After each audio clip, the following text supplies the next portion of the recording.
Assalamualaikum, perkenalkan nama saya Muhammad Fajri Agustiar, NIM saya 25615-2018. Kali ini kita akan mempresentasikan tugas aplikasi saya. Kita akan membedah secara tuntas kode program aplikasi kasir toko alat olahraga berbasis desktop yang dibuat menggunakan bahasa pemrograman Python. Pertama-tama, mari kita perhatikan bagian import library yang di paling atas kode kita. Ini ada di atas.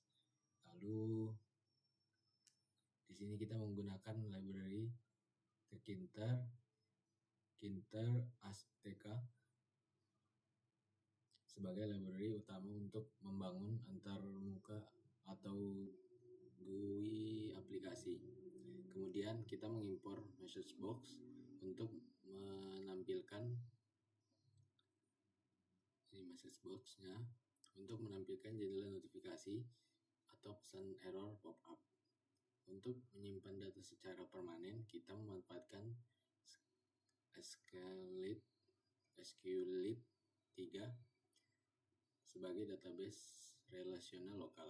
Terakhir, kita mengimpor datetime yang berfungsi untuk mencatat waktu transaksi secara real time. Kita langsung saja ke codingannya. Di pertama ini masuk ke bagian struktur data. Di sini kita menerapkan konsep pemrograman berorientasi objek atau OOP dengan membuat sebuah kelas bernama alat olahraga. Kelas ini bertindak sebagai blueprint atau cetakan untuk menampung properti dari setiap barang. Komponennya terdiri dari nama barang, kategori, stok, harga, ukuran. Di dalam kelas ini kita juga menyediakan sebuah fungsi bernama toTuple.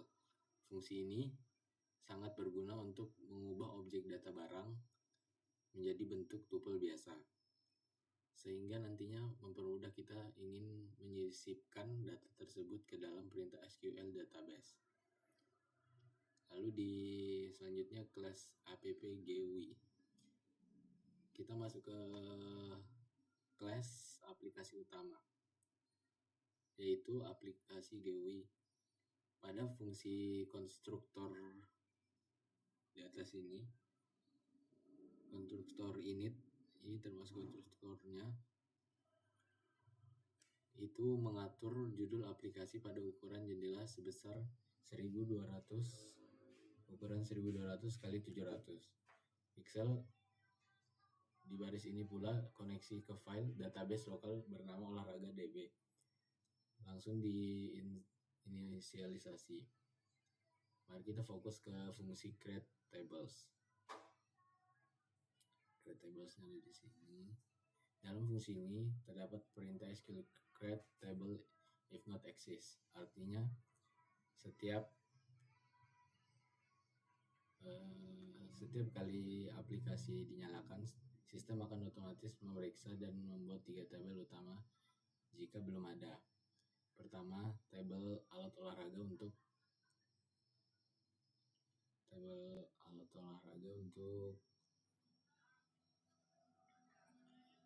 menyimpan katalog dan stok barang. Kedua, tabel transaksi untuk menyimpan rangkuman nota seperti tanggal, total bayar.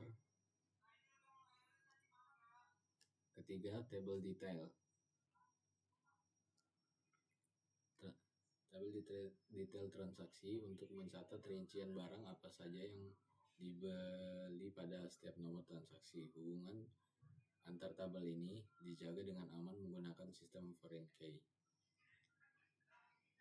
Agar aplikasi tidak kosong saat pertama kali dijalankan oleh pengguna, saya menggunakan fungsi insert default data. Ini di sini dev insert default data. Logikanya sangat sederhana. Program akan menghitung jumlah baris di tabel alat olahraga terlebih dahulu. Jika hasilnya masih 0, maka variabel data awal yang berisi 39 daftar alat olahraga tiruan ini, mulai dari bola basket, bola sepak, sepatu, pakaian, dan lain-lain. Fitur ini membuat aplikasi langsung siap diuji coba tanpa repot menginput data satu persatu. Selanjutnya adalah fungsi build UI. Ada di sini. Bagian ini di mana tata letak visual aplikasi dirancang. Ini kita membagi aplikasi menjadi beberapa blok menggunakan label frame agar terlihat rapi dan simetris. Di bagian kiri atas, frame data barang berisi kolom-kolom input teks, nama, kategori, stok, harga, lengkap dengan tombol aksi utama. Ada frame kasir atau keranjang untuk memproses transaksi belanja. Di area bawah kita menempatkan frame pencarian data, dua buah komponen tree view atas bertindak sebagai kabel katalog barang toko, sedangkan tree view bawah bertindak sebagai keranjang belanja dinamis konsumen. Bagaimana tombol tersebut bekerja? Semua diatur oleh fungsi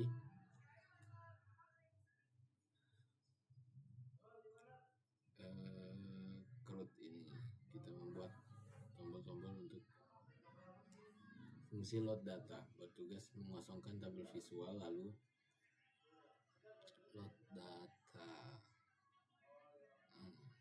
load data ini bertugas mengosongkan tabel visual, lalu menarik data paling segar dari database.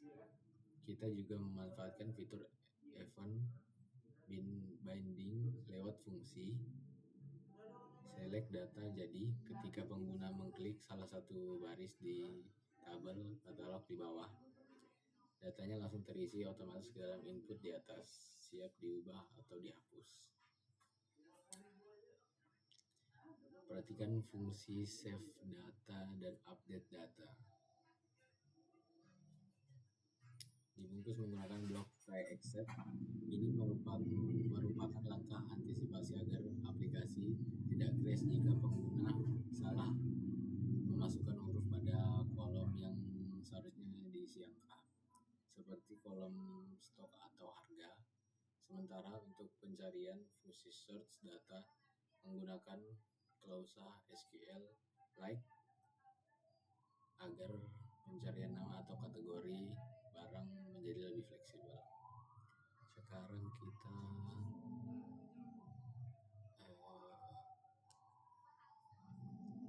bagian paling inti datanya, kita langsung saja run.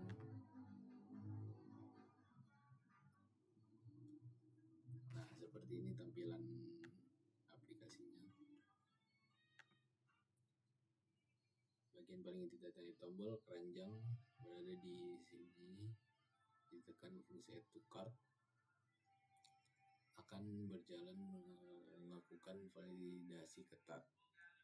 Sistem akan memastikan jumlah beli wajib di atas angka 0. Jika tidak boleh melebihi dan tidak boleh melebihi sisa stok barang yang ada di toko. Jika lolos validasi, data langsung masuk ke antrean seperti di bawah ini. Seperti ini kita masukkan, tambah jumlah beli 2, tambahkan di sini, lalu dia akan muncul ke bawah ini.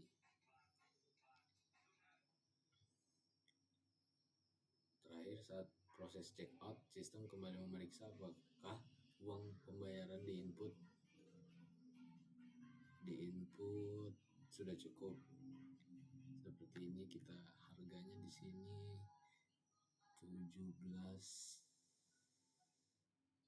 175.000. Kita masukkan angka 200.000.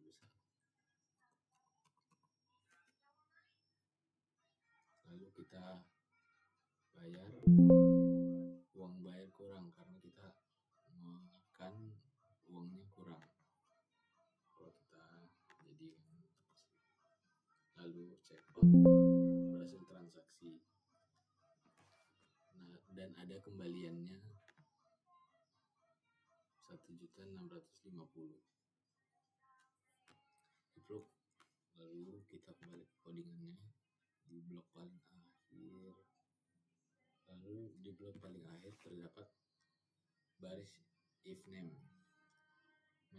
Baris ini bertindak sebagai gerbang utama untuk menyalakan dan menjalankan main loop dari aplikasi GUI Kinter kita.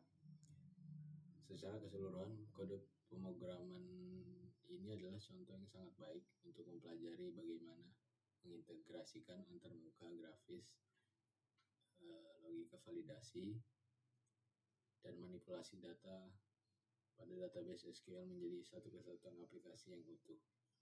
Sekian, terima kasih. Wassalamualaikum warahmatullahi wabarakatuh.